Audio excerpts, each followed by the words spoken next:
So, my name is Nina Katz, and I'm coming to you today from Albuquerque, New Mexico, where I am an education and outreach manager with an organization called Quivira Coalition, which is potentially, we have some folks in our audience that are already familiar with our organization.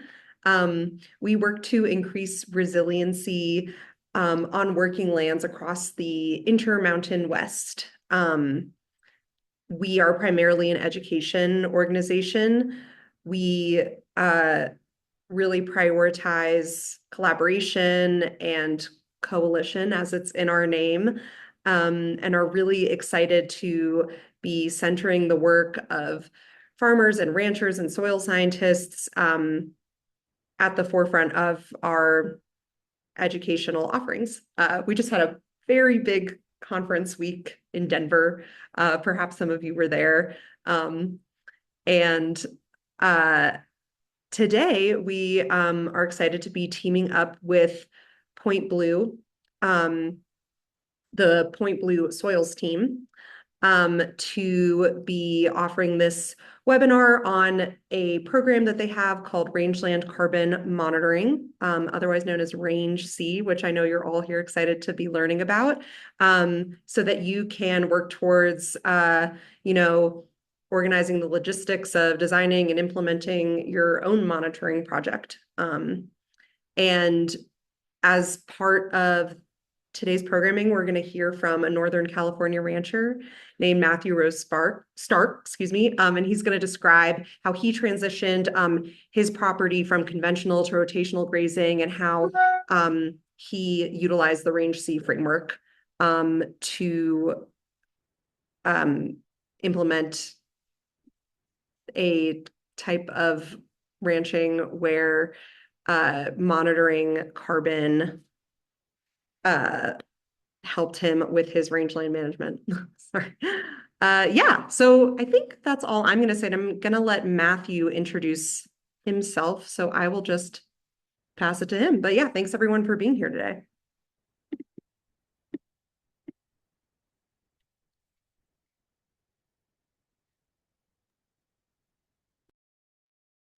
Hey there, can everyone see me? We doing good here? Yeah. Yep, looks good. Okay, awesome. So, hey everyone, my name's Matt, Matt Rose Stark, and I'm happy to be here and share a little bit about what we're doing on our ranch and kind of how monitoring and particularly this Range C protocol fits into it. Real brief context on me is I grew up in the Bay Area in the city with really no relationship to food or agriculture to speak of. And through sort of a circuitous route, I got into this work because I got excited about this idea that we could provide for our needs as humans, and through that process take care of the places we live, particularly sort of restoring ecosystems with grazing management and with ruminants and livestock. And one example of that, or one incarnation of that work, is carbon sequestration. And that was a pretty compelling narrative to me. That way back when I first started working in this space 10 years ago or so, maybe a little less, that we could address some of the climate crisis through livestock, which is obviously pretty counter to some of the broader sort of environmentalist narratives. So fast forward to 2022, my wife Riley and I ended up moving back to the area where she grew up, and we started our business, which is Keystone Land and Livestock. Based on this idea that humans could be a keystone species, that we could kind of occupy this role that I think we're sort of meant to be in, but have forgotten about of really being accountable to and responsible to the land we live on.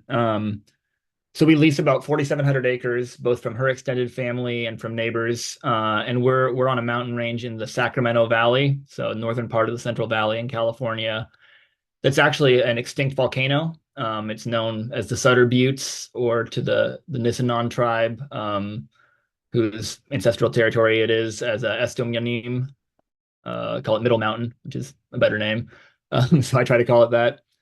And what our business is we custom graze cattle for other grass-fed organic producers, both in far northern California and Oregon. We have winter pasture, so we have grass when they don't, and we get paid to take care of their animals and put weight on them during the growing season. And we're just entering our third growing season right now. And it's, so it's been 3 years since we moved back here, and we basically transitioned the management of the ranch to an adaptive rotational grazing system and spent a lot of time sort of developing the infrastructure, so water and fencing and what have you, that enables that management. And the change has just been really encouraging. And even to me, who kind of believes in this stuff, the speed at which the land responded to a change in management has been super encouraging. When we took the ranch over, it had been managed for 40 years by a pretty laissez-faire approach. Just sort of bring the cattle in, set stock them, don't move them around, don't really manage where they are and where they aren't. And as a result, especially in these drought years we were coming off of, it was bare dirt on 80% of the ranch. And it just didn't look good. There was thistles everywhere. It was, they really grazed it down to the nubs by the end of the season. And I wasn't supposed to, I didn't tell anyone I was going to do this, but I did find a couple of pictures in the last like 5 minutes. So I thought maybe I could try to share a screen just to show, this is just after 1 year of a change in management. See if this works. Is that showing up, guys? I hope it is. Yeah, looks good. Okay, cool. So yeah, there's just a little bit of photo monitoring we did between 2022 and 2023 in the same spot, same time of year. Just our ability to put our cattle in one herd, to move them in a sort of intentional and adaptive manner based on precipitation and exclude them from certain areas when they were wet and bring them in at density when it was drier.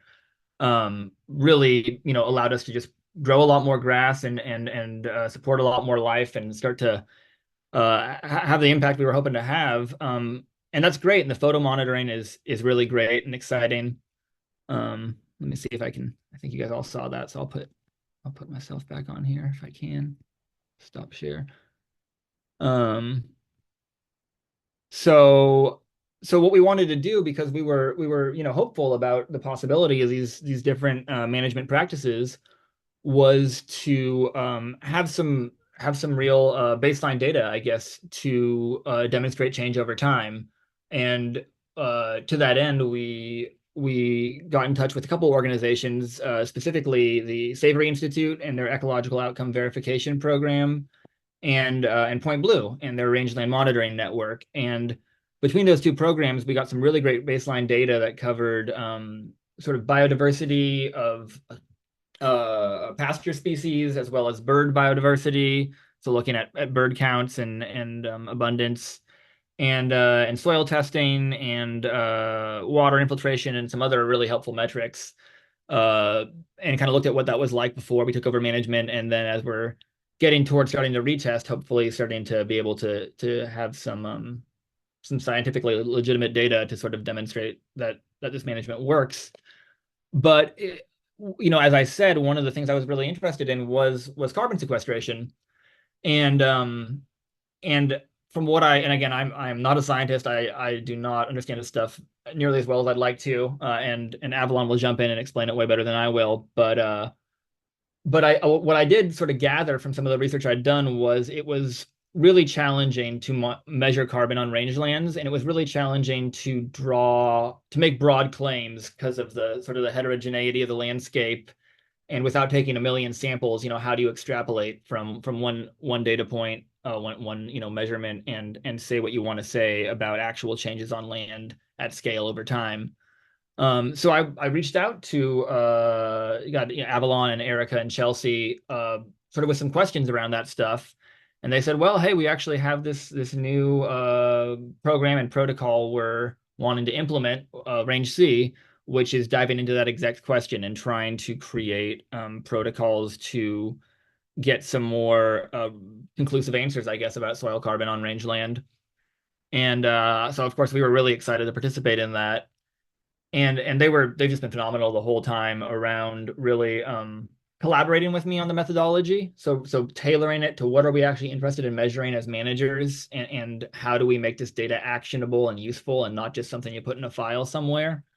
And that's one of the cool things about this protocol that, again, Avalon will get into, is how flexible it is based on the needs of the person that they're monitoring. It's not a one-size-fits-all approach.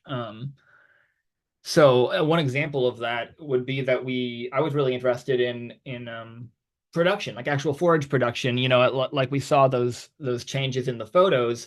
What How much above ground biomass is being produced? Because ultimately that's what I see on a daily basis, and it's also what we make our living on.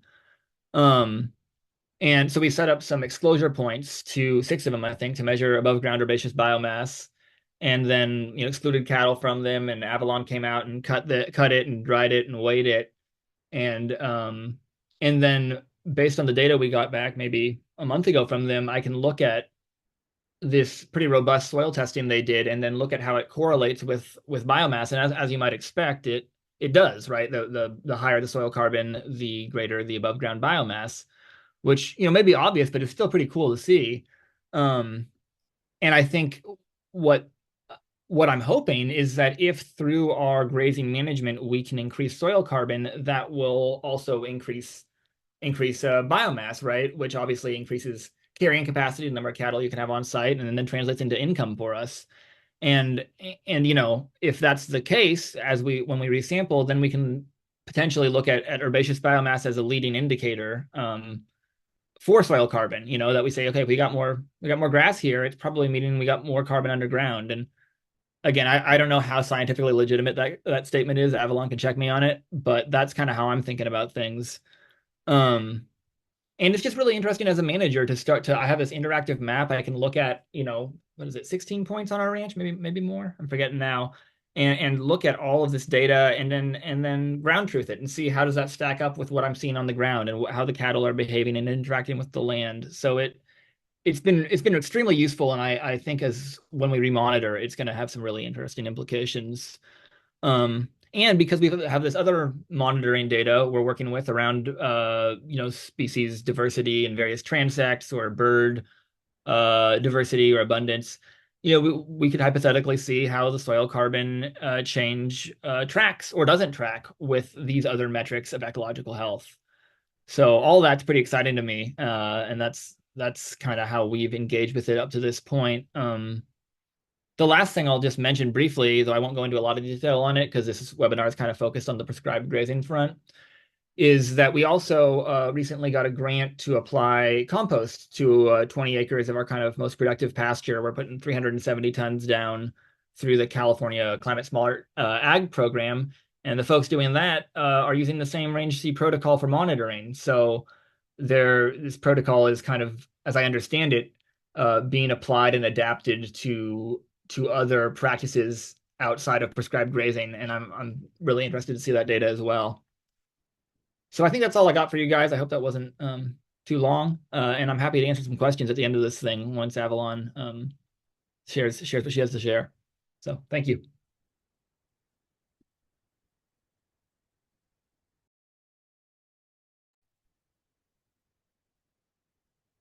Awesome. Thank you so much, Matt. That was amazing.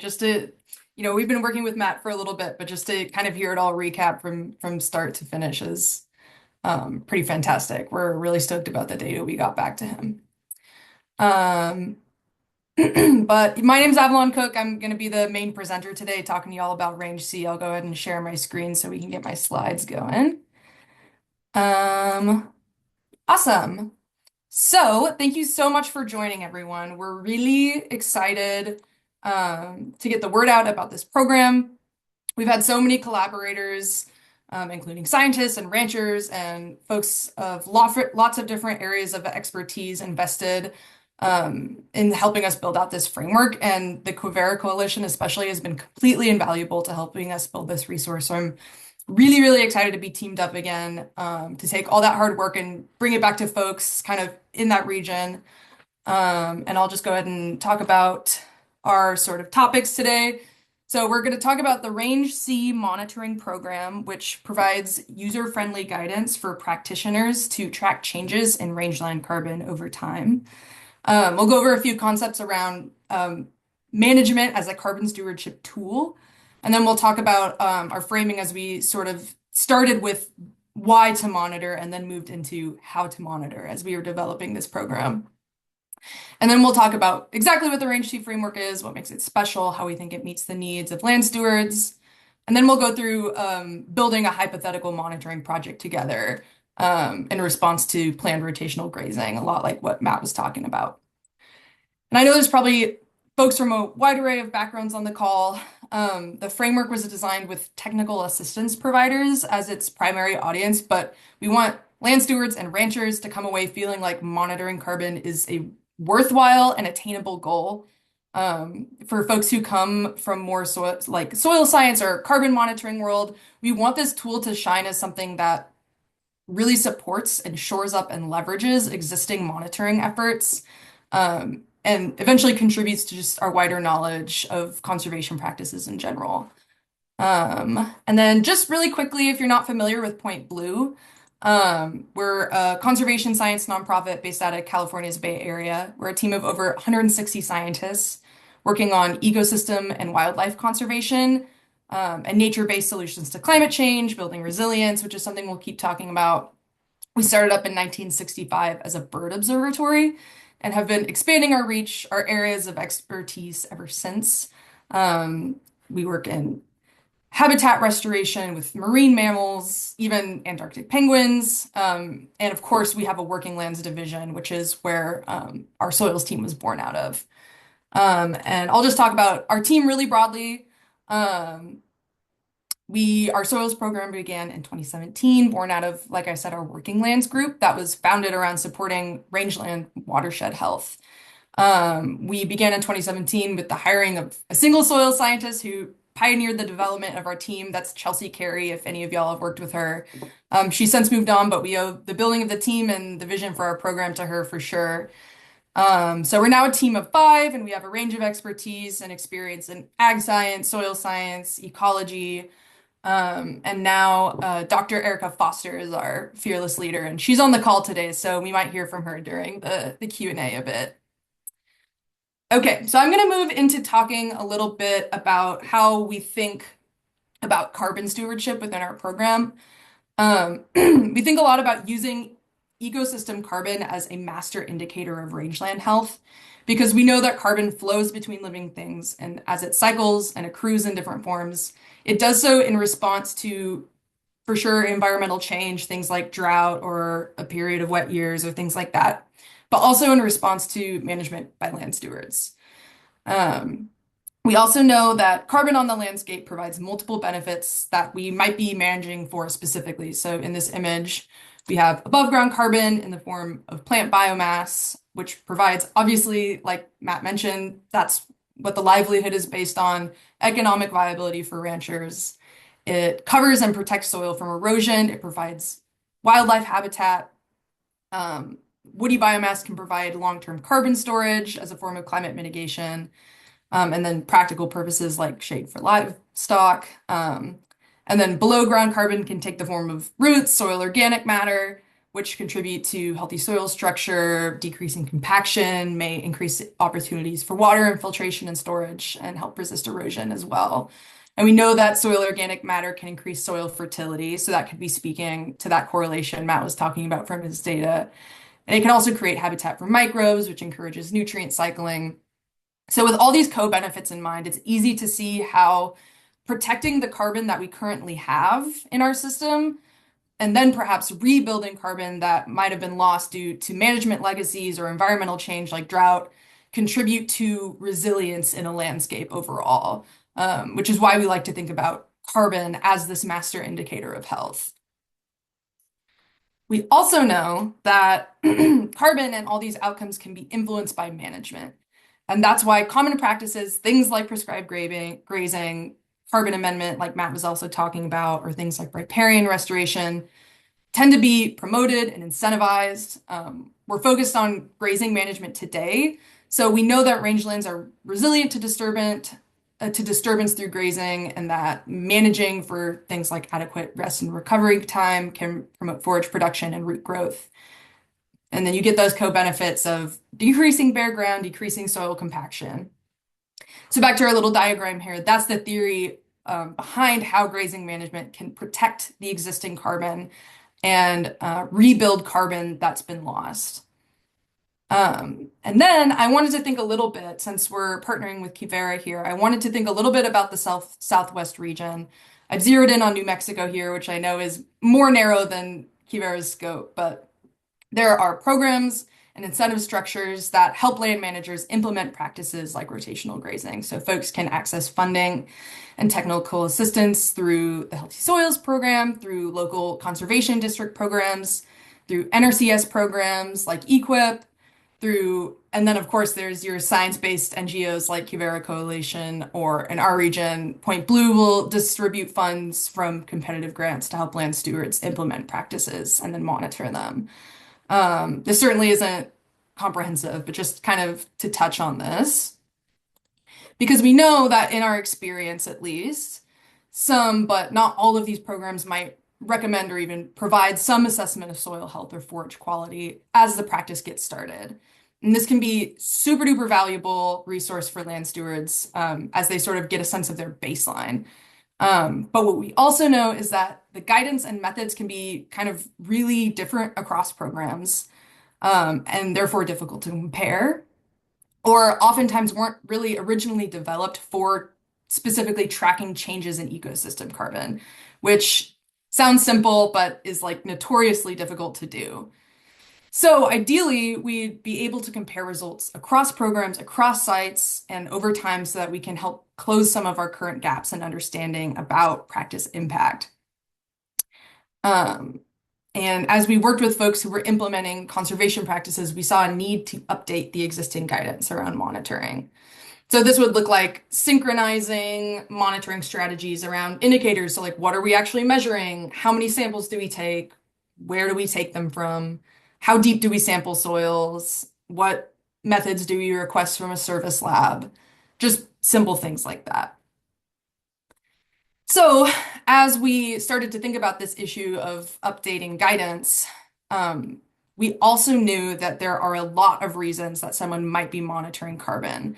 And that those reasons come from like these different realms of motivation, and it doesn't make sense to treat all those situations the same. So for example, a big reason for monitoring carbon for someone might be the economic side. Of course, there's overlap, and this isn't a perfect diagram by any means, but someone just might be really interested in managing for yield and profitability. Things like consumer storytelling or branding, certifications, and labels kind of intersect in this stewardship and economics world. There's incentive payments and government contracts and permits that might require or incentivize monitoring. We also know that if you're wanting to monitor carbon just purely for stewardship reasons, that might be treated differently than, if you're trying to be part of a demonstration network, or trying to do something even more rigorous, like gain like a really rigorous mechanistic understanding or produce scientific data for competitive grants. These are all situations that we might treat differently. And then we can take those same monitoring motivations and sort of roughly align them on a spectrum that represents how much rigor would be required from monitoring. So that is to say, like how accurate or precise or certain we need to be in the resulting data.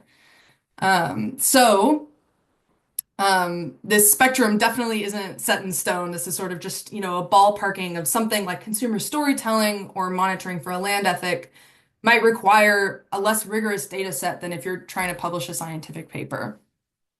And we've gone ahead and put carbon markets kind of in its own little section, because it really is a bit of its own beast, as I'm sure a lot of y'all are aware of. In order for carbon monitoring data to be suitable for markets, it needs to assess things. We have these buzzwords of like permanence, additionality, leakage.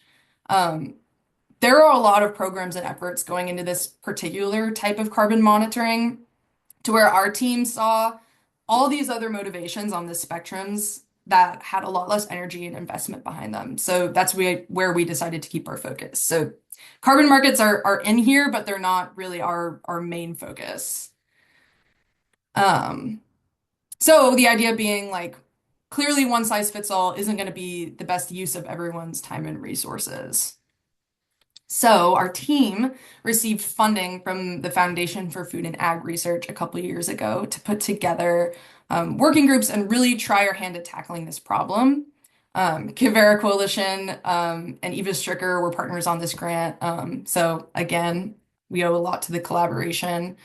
But all this thinking and our recognition of need for something that's both synchronized and flexible sort of culminated in what we call now the Range C Monitoring Program. And we developed a handbook that is available to the public to use. Ultimately, the program has two main objectives. The first is to provide blueprints for monitoring changes in carbon with commonly recommended management practices. So that is just to be a resource for land stewards and technical assistance providers.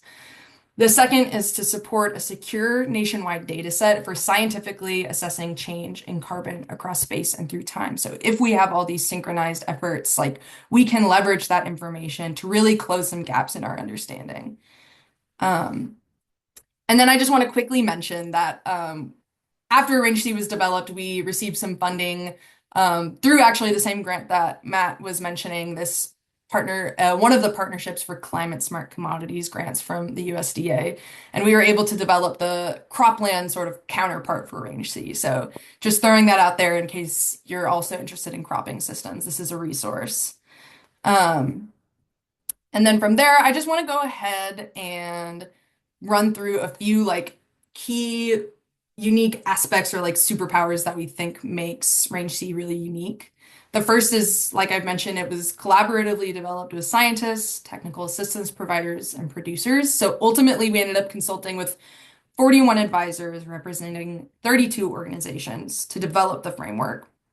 So it represents a lot of thought and a lot of time and a lot of people. So we had a technical advisory team made up of leading scientists and then a crew of practitioner advisors who were ranchers and practitioners that kind of helped us take the scientific guidance and package it in a way that's like really doable and useful for people.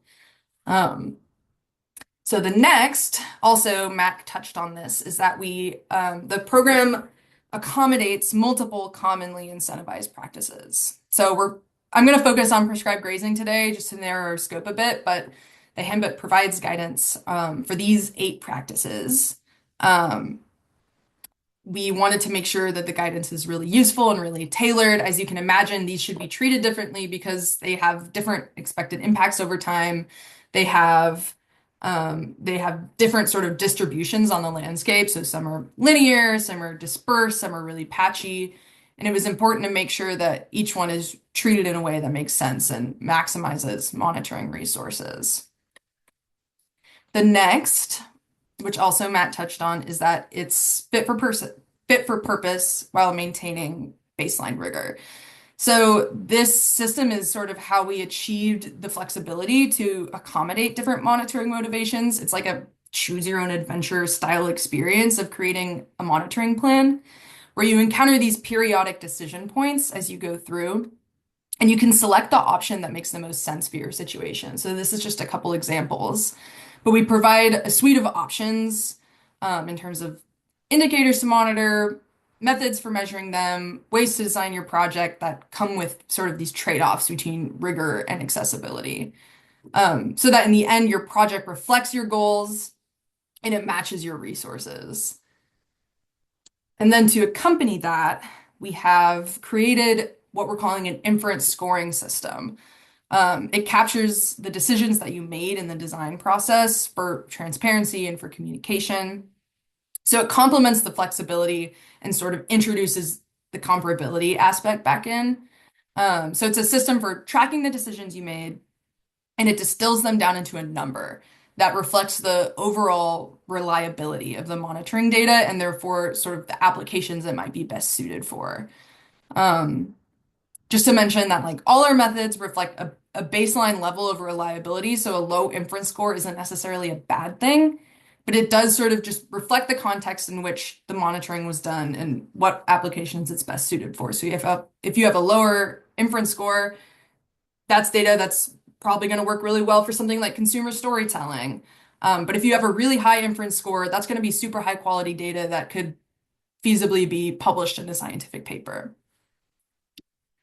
And then last, back to that second objective that we're trying to fulfill here, that we multiply the value of monitoring through a network-wide data set that supports regional understanding of practice impacts.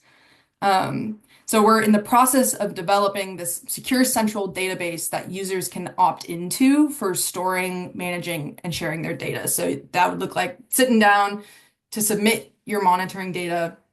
You'll then be able to choose a data sharing level. So that would range from anything from just completely private to completely open. And then from there, the data would be stored in the Point Blue database, where you'll be able to retrieve, visualize, interpret.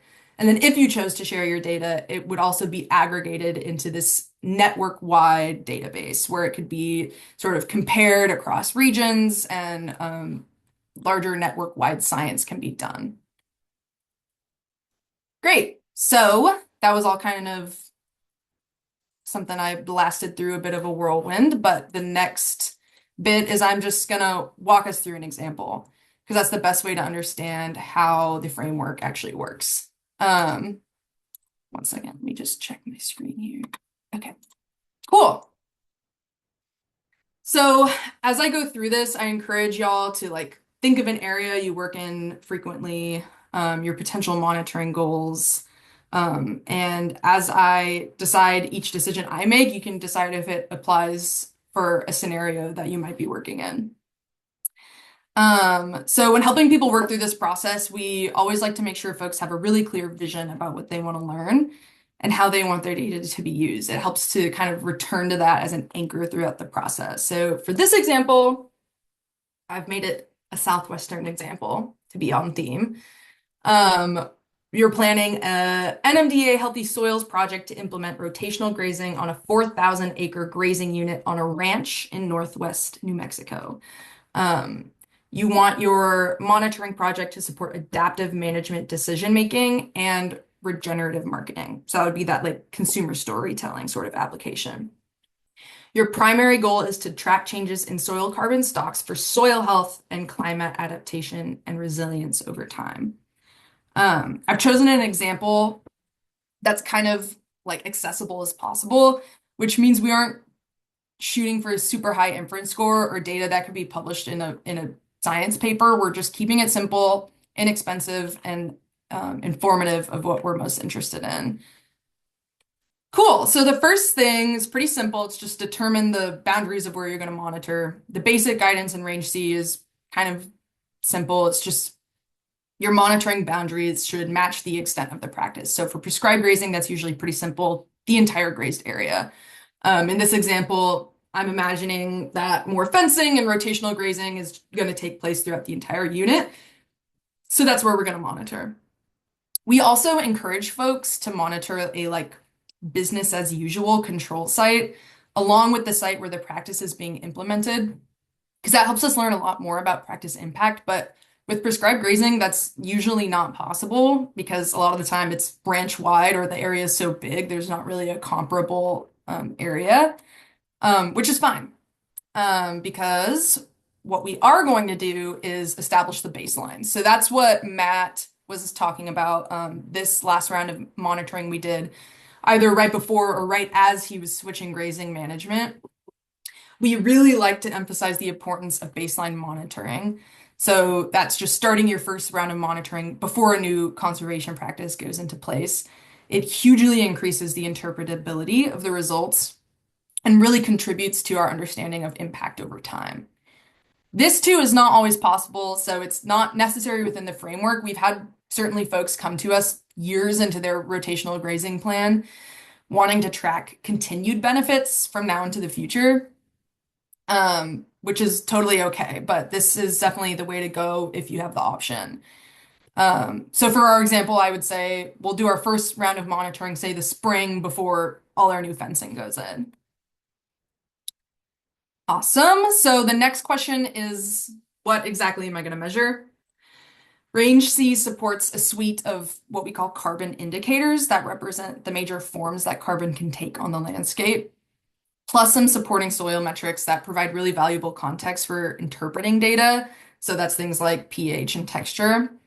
But for this case, I've decided we'll look at what I sort of consider the basics: soil organic carbon and bulk density. Together, these two metrics can help us track changes in soil carbon stocks over time, which tells us how much soil carbon is stored in the study area.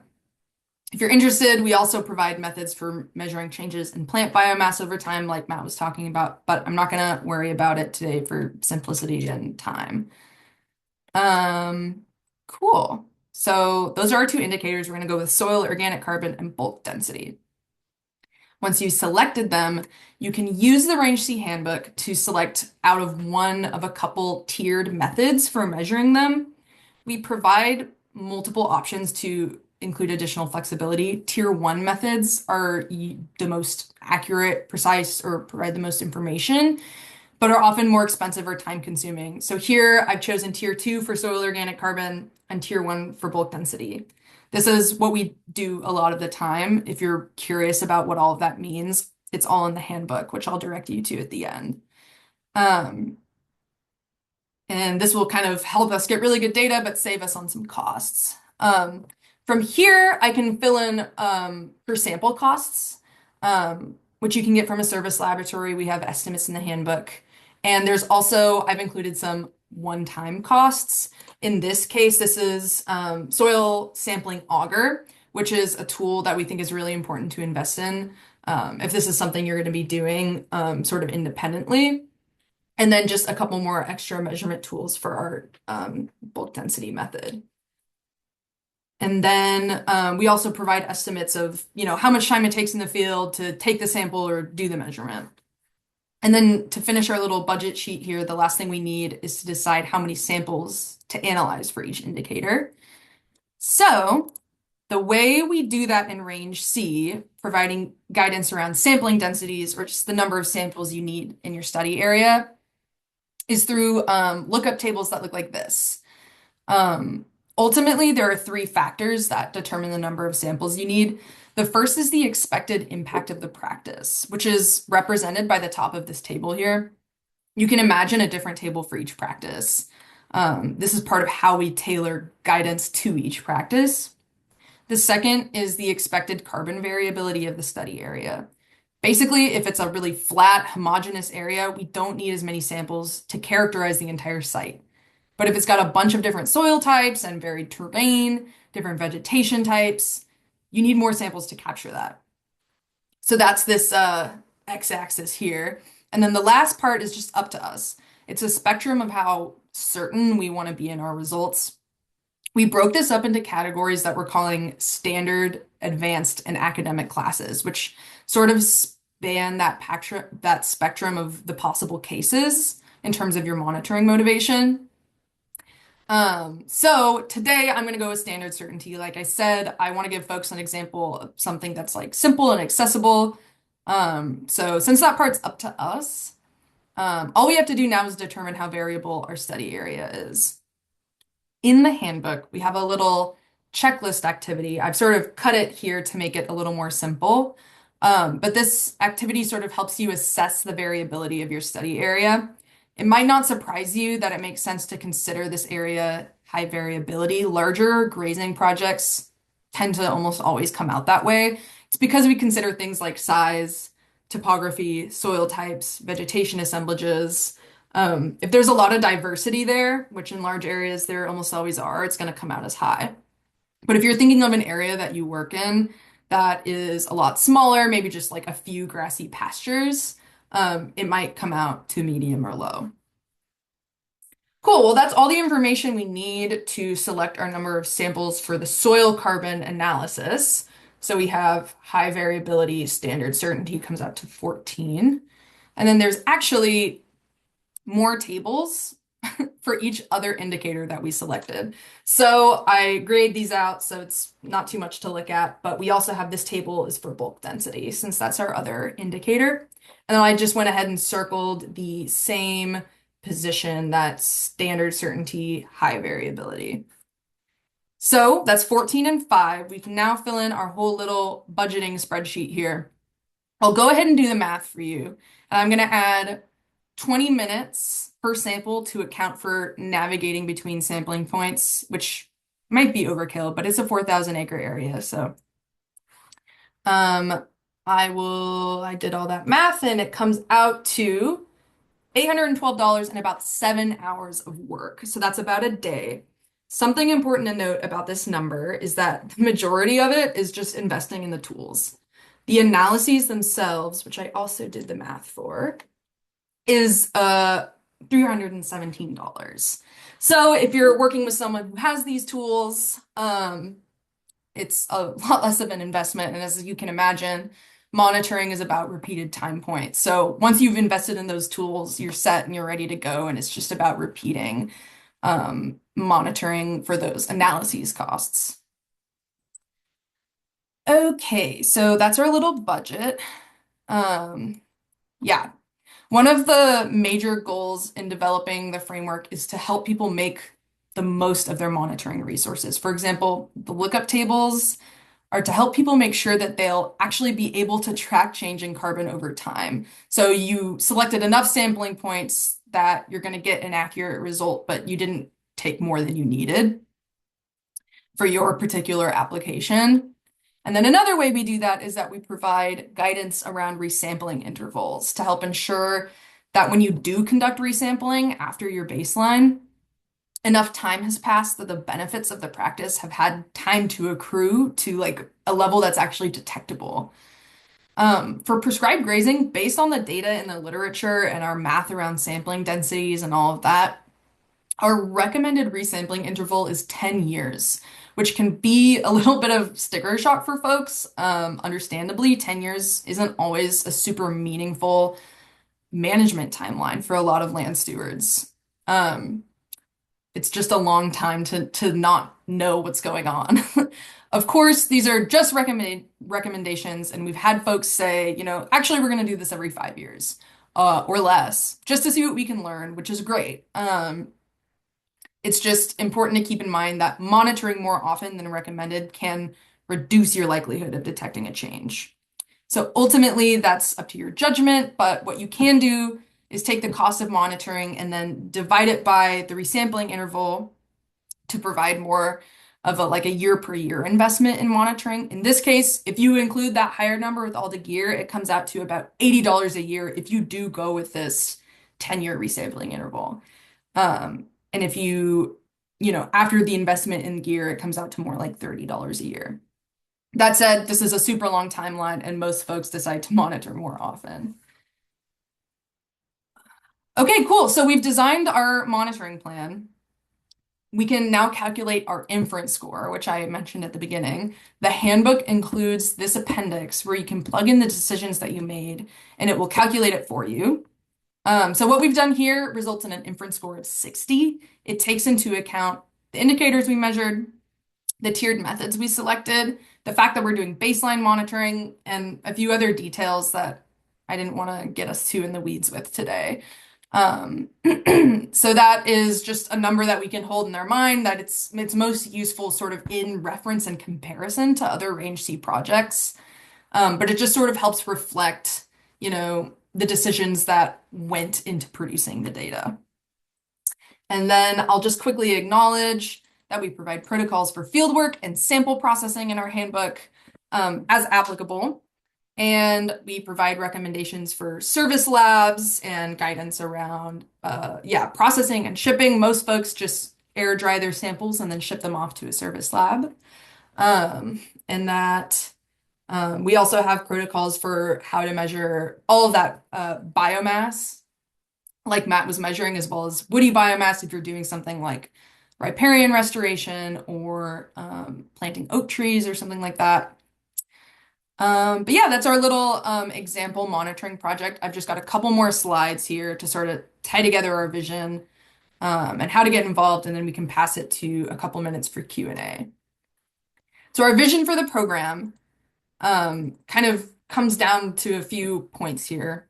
We want to increase the usefulness of carbon monitoring data for on-ranch management. So that's maximizing folks' monitoring resources to help land stewards learn from their results and guide their management. We want to invest in technical assistance provider skill sets for carbon monitoring. We currently have funding to conduct technical assistance provider trainings on this process and these protocols. We're always pursuing more. We really believe in investing in people's existing expertise to be able to provide technical assistance at this level for land stewards. We also want to improve our understanding of conservation practice impact by region, especially in underserved areas. This gets back to like the objective 2. I'm sure many of us are aware that there simply isn't enough quality data out there. And this is especially true in some regions that have been referred to as like data deserts. We want to bring high quality monitoring to these regions so we can leverage the knowledge to reinvest in regenerative practices. Which sort of leads into this last one. We want to inform incentive structures for conservation practice and assistance. All of that, ultimately, we want all the research we put into building this framework to help institutionalize, harmonize methods for monitoring, and then down the line, for all that data we gather under this framework, to hone our understanding of regional practice impacts so that we can inform implementation and monitoring incentive structures. Cool. And then just a quick look forward, our soils team is backed up by a crew of really brilliant web developers and informatics staff that is helping us build out a suite of web tools that will be ready next year for folks to use. Some stuff you'll be able to do currently under development. You'll be able to click through all the decision points to design your project. It'll calculate your inference score. You'll have a platform to record relevant management information, which is super important. It'll generate sampling points for you. You'll be able to submit, store, access data. And then some future functionality that we're gonna be developing in phase 2. This is just an example of what like your user dashboard might look like, where you can go in and sort of use some interpretation and comparison tools for your data. We really are interested in developing regional management decision support tools, integrated project cost calculators, and integrated training materials for field and lab methods. And then last year, just if you're interested in getting involved, we're at pointblue.org/ag-c. That's where you can download the full Range C handbook that walks you through all of this information in as much detail as you care about. You can go there to find info about our upcoming events. If you do work in cropping systems, this is a great place to register for another webinar where we'll be talking about the cropland counterpart, CropC. We'll have webinar recordings up there. And then if you want to talk to the soils team about any of this, we're at rangec@pointblue.org. You can ask us questions about the framework. You can provide feedback. It's super important to us. We're always looking to brainstorm collaborations to get this protocol kind of out on the ground. Like I said, we have some funding for in-person technical assistance provider training workshops that we're in the process of fleshing out those details and envisioning what that'll look like over the next few years. So if you are interested in something along those lines, that's a great thing to get in touch about. And other than that, I will open it up, I think, to Nina to facilitate some Q&A, if that sounds right. And I can stop sharing my screen as well. Yeah, thank you, Avalon, so much for sharing. You're such a wealth of knowledge. It's so exciting that this program exists and that you're stewarding it. And thank you, Matt, so much for sharing as well. It's so, yeah, just amazing to ruminate on your perspective. So we do probably have more questions in the chat than we have time to answer.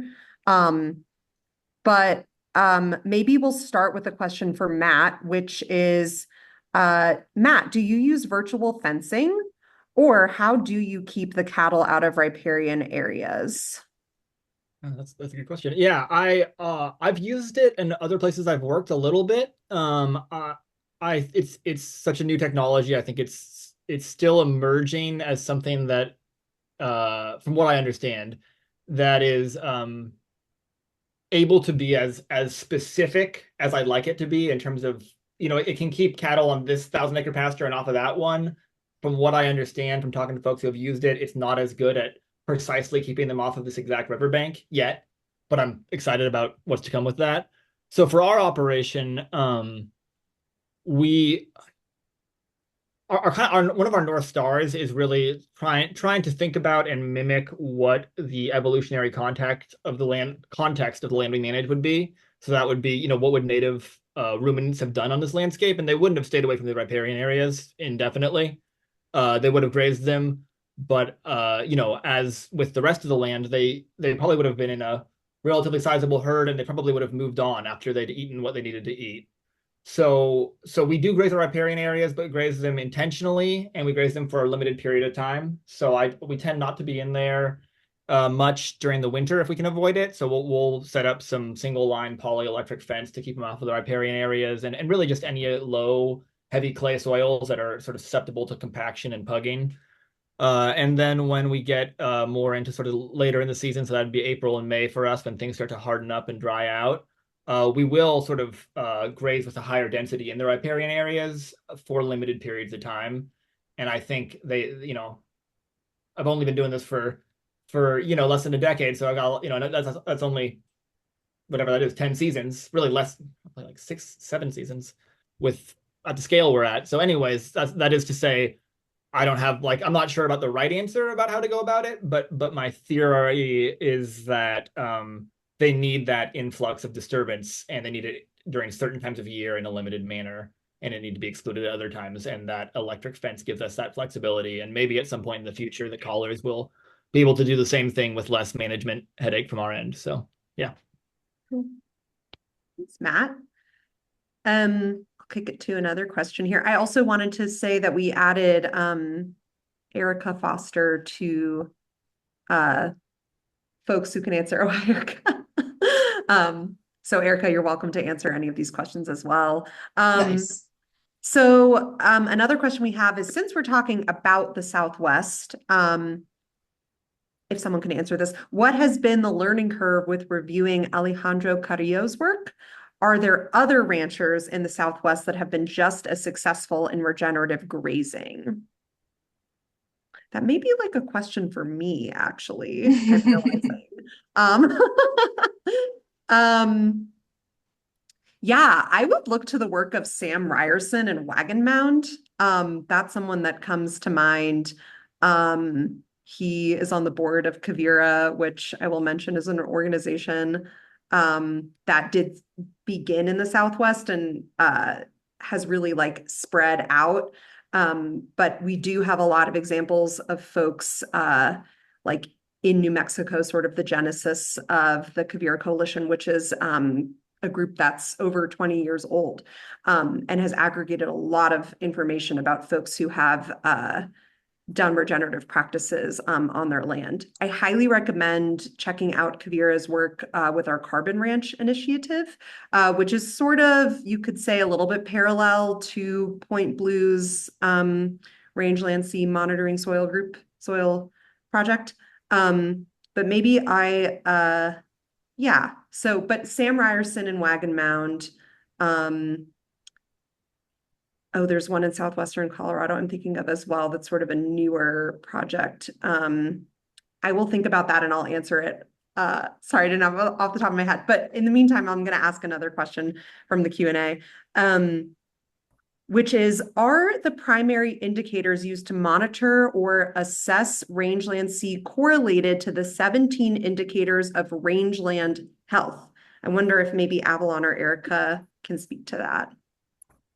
I might kick that to you, Erica. Yeah, great. So these are the BLM 17 indicators of rangeland health, which are kind of categorized into biological, hydrologic, and then soil metrics. And so our protocol directly can measure annual production. And that's with grazing exclosures where we clip biomass that's not been grazed throughout the season. And then we also have the bulk density metric that Avalon described, which gets at compaction of the soil as well. So those two we directly include within the protocol. And then I always like to tell folks that we can layer on other metrics on top of these measurements that are within our handbook. And so if you're interested, for example, in infiltration rate, for example, or litter or bare ground, it would be really easy to do that at each soil point. So you can use the design and layer on other indicators of rangeland health. Awesome. Thanks, Erica. So we are about at time, and I'm not seeing other questions in the Q&A. So I think this may be actually a great time to wrap things up. Do you mind if I see one here for Matt that I think is a great Oh, question. yeah. Would you want to answer that quickly, Matt, about how do you plan on using the data acquired from Range C to communicate with your broader audience? Great question. Sure. Yeah, happy to. I'm having to kind of think on my feet here because I No think pressure. well, I think one thing is that sort of interactive map that Avalon previewed towards the end of her presentation is just excellent in terms of its interface. Like I said, we have some other sources of data around our ranch, and this is the best one I've gotten in terms of our ability to interface with it. And I think I'm hoping we're able to plug that into our website so customers and people we work with can directly look at that and yeah, have something to back up some of the claims we're making. Because I do think, the regenerative space is still a little bit of the Wild West around claims, and I think most people are good faith actors around that. But it matters to me to be able to back those claims up. We have a small direct market operation that we sell to that we're kind of slowly scaling, but mostly our clients we make most of our income from working with other cattle suppliers, so we're not Right. directly interfacing with consumers for the most of our income. But for the consumers we do interface with, that's valuable. And then I think also telling stories around if we're applying for grants or looking to collaborate with other nonprofit or government agencies, it just provides some validity to the statements we're making. And there's the last piece is there's just a personal satisfaction component. I think it's really cool to know that what you're doing matters in that way, and I'm hoping that it will. That's awesome. Thank you. Great. Avalon, is there anything else you want to share before we wrap up? I don't think so. Just that, I'm really stoked to have people interested, and we want to hear from folks about what you think. So definitely shoot us an email if you have thoughts or ideas. Um, and I'm really grateful for everyone's time and everyone's work that was put into creating this, especially at Quivira. Yeah. Yeah, I'll just say thanks again to Avalon and Matt and Erica for your special appearance. I know folks probably have things to head out to, but Avalon, I'm excited to hear what happens with Point Blue and with your project. And yeah, thanks Great. everyone for coming today. Thank you so much. Yeah, thanks everyone. It's been a pleasure. And if anyone wants to reach out, I'm happy to talk, and you can find me on the internet by looking me up. Yeah, Matt's a great person to connect with too.